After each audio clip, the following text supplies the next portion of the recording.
এই উপত্যকাটা কোন জায়গাটা? এই জায়গাটা আমি নিজে দেখে এসেছি, আমার মাকে নিয়ে গিয়েছি। ওই পাহাড়টার গোড়ার মধ্যে একটা সমান জায়গা আছে, ওই জায়গার মধ্যে অনেকগুলা কবুতর আছে। আমি আমার আম্মারে লইয়া কবুতররা আদার খাওয়ায় আসছি। ওই মাঠটার পাশে একটা কবরস্থান আছে। সুবহানাল্লাহ গণারে, আপনারা এই ওয়াজ দেন, হার্ড ওয়াজ, রাতে 2টার পরে 1টার পরে যে ওয়াজ দেন, এই ওয়াজ বুঝিন না ভাবলি কেন আছে? এরপর আছে, আমি একটু সহজ ভাষায় বলতেছি যেন সবাই বুঝে। এত হার্ড ওয়াজ সহজ জিনিস না। একটা আয়াত মাঝখানটা তুলে দেন, কিন্তু এই বিষয়গুলো সহজ করে তুলে দিবেন। এই কথাগুলো তো এগুলো বুঝবে না। তো এখন আমি কত কষ্ট করে ভাঙ্গি আনতেছি। এই যে তুসঈদুন, যখন তোমরা আরোহণ করে যাচ্ছিলে, কোথায় আরোহণ করে যাচ্ছিল? এখানে কোনো কিছু আছে না? এটা তাফসির পড়ন লাগে। ওই তাফসির থেকে এখন তাফসির করতেছি বুঝাইয়া।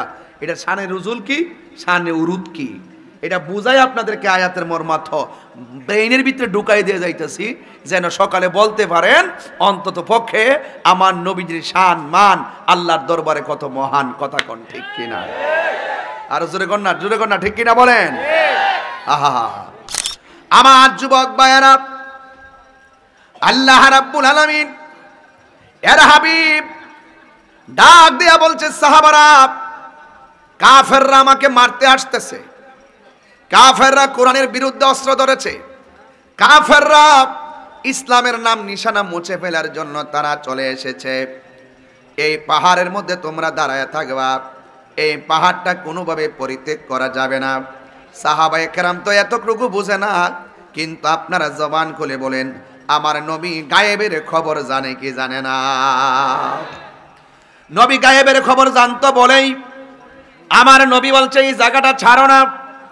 যখন সাহাবীরা ছেড়ে দিয়েছে, আল্লাহ রাব্বুল আলামিন বলছেন, ফা আসাবাকুম গাম্মান বিগাম্মিন লিকাইলা। আল্লাহ রাব্বুল আলামিন কোরআনে বলেছেন, এই জায়গাটা ছেড়ে দেওয়ার কারণে তাদের উপরে দুঃখের পর দুঃখ চলে এসেছে। এখন প্রশ্ন হলো, কোন জায়গাটা তারা ছেড়ে দিয়েছে? যেই জায়গার মধ্যে সাহাবায়ে কেরাম দাঁড়ায় ছিল, এই জায়গাটার ভিতরে আমি আমার আম্মারে লইয়া নিজে পায়ে হাইটা দেখে এসেছি। জোরে কোন সুবহানাল্লাহ। এই উপত্যকাটা কোন জায়গাটা? এই জায়গাটা আমি নিজে দেখে এসেছি, আমার মাকে নিয়ে গিয়েছি। ওই পাহাড়টার গোড়ার মধ্যে একটা সমান জায়গা আছে, ওই জায়গার মধ্যে অনেকগুলা কবুতর আছে। আমি আমার আম্মারে লইয়া কবুতররা আদার খাওয়ায় আসছি।